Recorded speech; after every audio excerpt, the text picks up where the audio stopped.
Hey everybody, welcome into GoBlueRaiders.com and a little hot stove talk as we talk baseball and a series of interviews we've had with Blue Raider alums and one of the guys who is like the most loyal. I'll put it this way, he is a Blue Raider baseball alum, but he's a Blue Raider for life, and it's Michael Mckenry. And Mike, it's always, you guys are so loyal. You and your wife once you had the opportunity, you moved back here with your pro career, live here in the off season. Well, first of all, just thanks for being here and glad you could do this with us. Yeah, this is humble beginnings for us. We met at Middle Tennessee, so it's always had like a pull in our heart. So we moved back, and we really love it here. We love the community. Try to dive in as much as we can, but yeah, Blue Raider for life. It's not just a school I went to. Yep. We're here in the Stephen B. Smith Clubhouse and in a room where you spent a lot of time, a lot of friendships built in this building on that field out there. When you walk in here now as an alum, do you still get that special feeling? Yeah, you never forget about it. I remember telling Coach Pete just recently that I always loved the blue, the white and blue, the Dodgers. Jackie Robinson was my favorite player growing up. So, there's always been something that resonated here. I played tournaments here growing up, being from Knoxville. We come up and we always played at Reese Smith, and it was just one of those special moments. So, yeah, you remember stuff all the way back to high school and then all the way through college. And even now I come over here and hit all the time and train. So, still have a lot of memories being made. That's one of the things that, you think about going back to the days you were here, and even when you were at Farragut, came out of that great program in Knoxville. When you were here as a collegiate, some of the pro guys were here in the off season working out. Now, and I'm sure you picked up things and they handed things down to you, and now you're in the position to do that for Jim's players. Yeah, I think, your life is only as important as how you can give back to someone that can't give you anything. So, one thing I always say, you can give money, you can give things, you can do all this stuff, but if you give time, that's one thing you can never get back. So I think it's really important to give back to these guys, give them your time, just kind of wear your heart on your sleeve and let them know what the journey's like, and try to help when I can. And, these guys have really kind of latched on this year more than ever. So excited for the program, excited for these guys because I see a lot of growth. Kind of turn the clock back a little bit. When you were at Farragut, what was it about Middle that you said, that's where I want to go, that's where I want to play? Honestly, I've always had a draw here. I don't know. I was always comfortable. It was just one of those feelings when I walked on campus, like, this is the place. Yeah. And that was before anybody really even came at me or talked to me. And the funny thing is, they didn't really recruit me at first. Coach McGuire wanted me, and Coach Pete didn't because he didn't think I wanted to catch. I played every position on the field for a long time. So luckily he came to my house, and being Coach Pete, he dropped the papers on the table and said, hey, either you want to catch or not. If not, I'm out of here with your papers. And I said, Coach, calm down. I want to catch. I want to catch. We signed. I think I signed right after that. I didn't even have the whole conversation and whatnot. So did you have to kind of do a sell job on him? Well, I think Mags was doing the sell job for me. But yeah, I remember calling and be like, hey, I don't know if you guys have heard that I'm going to UT. What's going on? I want to come here. And Mags was like, I know.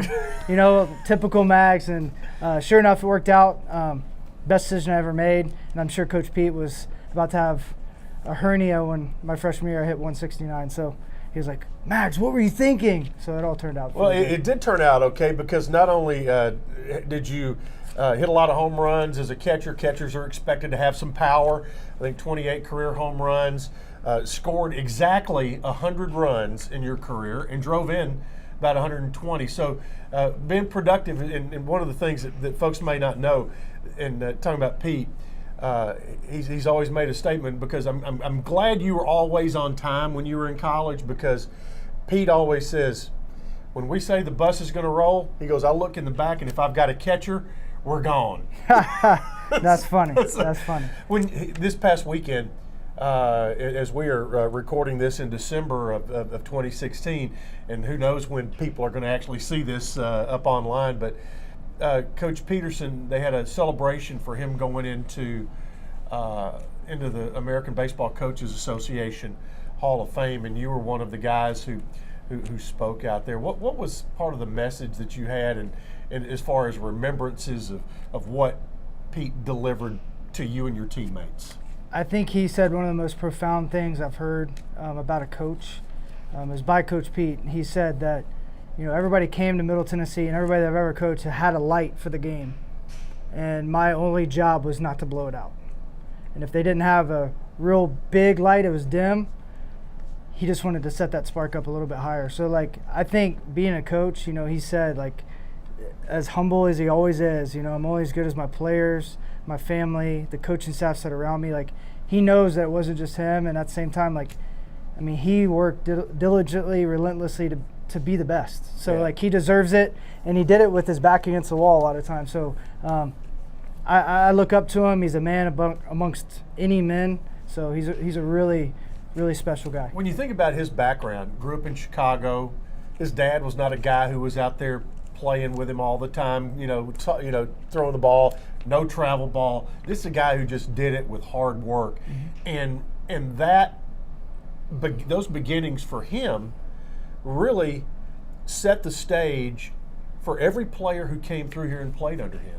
Yeah, I think the blue collar mentality speaks for itself. Yeah. We're in the blue collar right now, but that's what Middle Tennessee is all about. The football program, the basketball program, everybody on this campus is blue collar, and that's how we should go about things. We should go about it and say, hey, don't be ashamed of who you are. Yeah, we're not going to get outworked. Yeah. You're not going to out hustle us. We're going to control everything we can control. Now, you may have a little more talent, but guess what? You didn't put in the time we did. You didn't put in the effort we did. So good luck. Yeah, when you think about your college days, what do you feel like as a team for you guys? When you think back, okay, here are the 2 or 3 things that were the best accomplishments we had as a team. What do you think about? What pops to your head the most? Well, my freshman year, we were one of the best teams in Middle Tennessee history, and the pitching was outstanding. And then from there, we had to deal with a lot of adversity. I think we lost 7 or 8 pitchers going into my sophomore year, and that's when I kind of took the reins behind the plate from Troy Harp. And to be honest, I think everybody didn't know what to expect, but then I think we were top 25 in the country in hitting, both my sophomore and junior year. So one thing I always remember, we were gritty, we grinded it out, we were always in the hunt, and we flat out could hit. Yeah.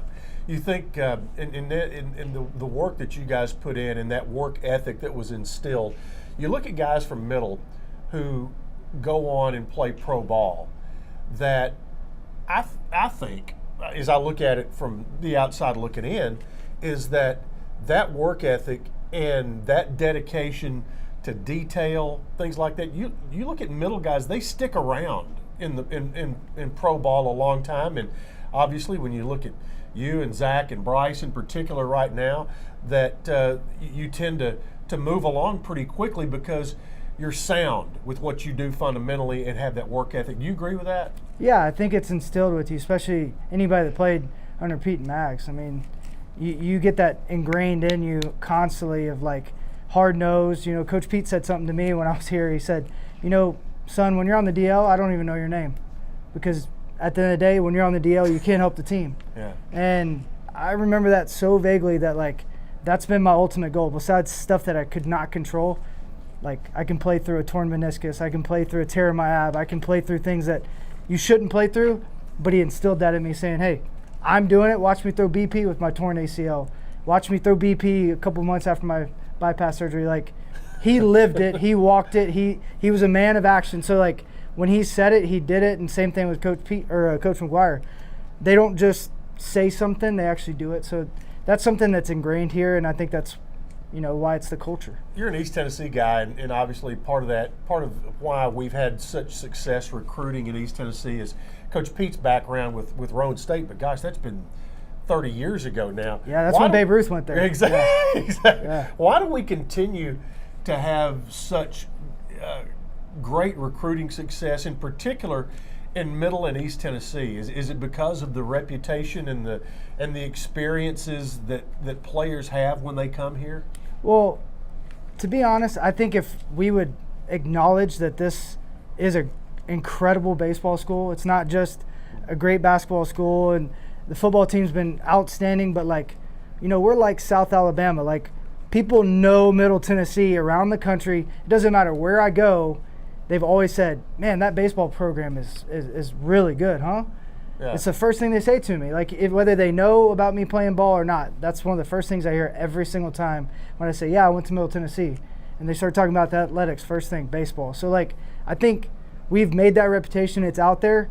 So I think, like, people from East Tennessee want to come here, especially the guys that don't, have that desire to go to UT, which is surprising in East Tennessee. You want to get out. But being in state, I think it's one of the best schools you can go to in the Southeast, let alone the state of Tennessee. And here we are right in the middle of the state, and obviously we've done well with great players from Murfreesboro and Rutherford County too, because boy, they churn them out here. Absolutely, absolutely. Yeah.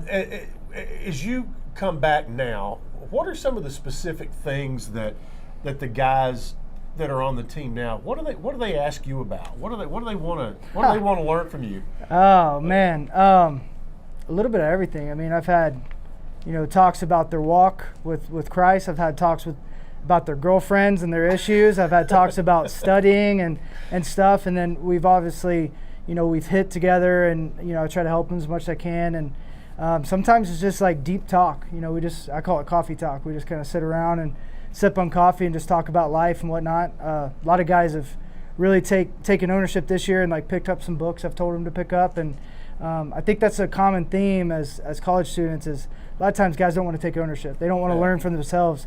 They just take things as they are. So I'm challenging these guys to learn it on their own. It's so fun to see you and your wife and all when you come back, see at football games, at basketball games. I mean, because not only do you love it, you live it, and that's that's what's so much fun. And to watch you and Bryce and all those guys help this program move to the next level. What do you think it's going to take to get it to that next step, or that next step or two down the road? I think everybody's ego's got to be taken off their shoulder. I think there's a lot of people in the community, there's a lot of people around the area that really want to help. They just don't know what to do. People don't always have the money, but a lot of people are willing to give their time around here. I think the door's just got to be flung open and allowed to happen. A lot of sweat equity could help. A lot of sweat equity could go a long ways around here. And, the more I've been around, the more I've seen, the more I've learned, it's tough. I mean, there's a lot of handcuffs around here, and, that's just me being brutally honest. But this university is great, and it can only be better. Yep, and it's funny when you have a place that means so much and gave you so much, and we're really proud of you and everything you've done in pro ball and the way that you've carried yourself, because I think part of that goes back to what a Blue Raider is too, and you remember that kind of thing, and to have that on your mind as you go through life, I think is important. Absolutely. I mean, I think character is everything. When you get done with your career, when you get done with whatever you're doing, whoever this like Blue Raider is watching this right now or non-Blue Raider, at the end of the day, you're going to look in the mirror and say, what did I do? Who am I? Yeah. Like, how do I want to be remembered? And you're the only one that has to answer that question. So I always say, like, you are who you are in the dark. Yep. That's a great way to end this, because we do appreciate the Fort, Michael Mckenry. Oh, one other thing I wanted to ask you too is you kind of once you, I guess really about the time you were in college was kind of when the world of social media kind of exploded. But throughout your professional career, whether it was in Colorado or Pittsburgh or wherever it might have been, the connections that you've had with folks, Blue Raider fans and things like that, I would imagine that's one of those things that on a bad day kind of keeps you going a little bit. Oh, absolutely. Having that fellowship and those friendships and a chance to have that community to fall back on and talk to, I mean, it's special. I mean, the ultimate person in my life is my wife. I mean, she's my rock, and she's constantly. Keeps you straight. Yeah, I mean, I always say all the time, the only thing I want is for her to say I'm the man. I don't really care about anybody else. So like, every single day I work so like I can make her proud, I guess, because I love her so much. And I love this university, and the same thing. I want to make you guys proud of my career and what I'm doing, but not about just on the field. I want people to know like the person that's off the field. I like giving back. I like diving in the community and stuff like that. That's what it's all about. Well, don't sell yourself short. You've certainly made us proud, and we're really proud of you. Appreciate it. I appreciate it. Thank you. All right, Michael Mckenry joins us, and I hope you'll be with us next time as we continue our series of interviews with Blue Raider baseball alums. Thanks for being with us, and join us on GoBlueRaiders.com.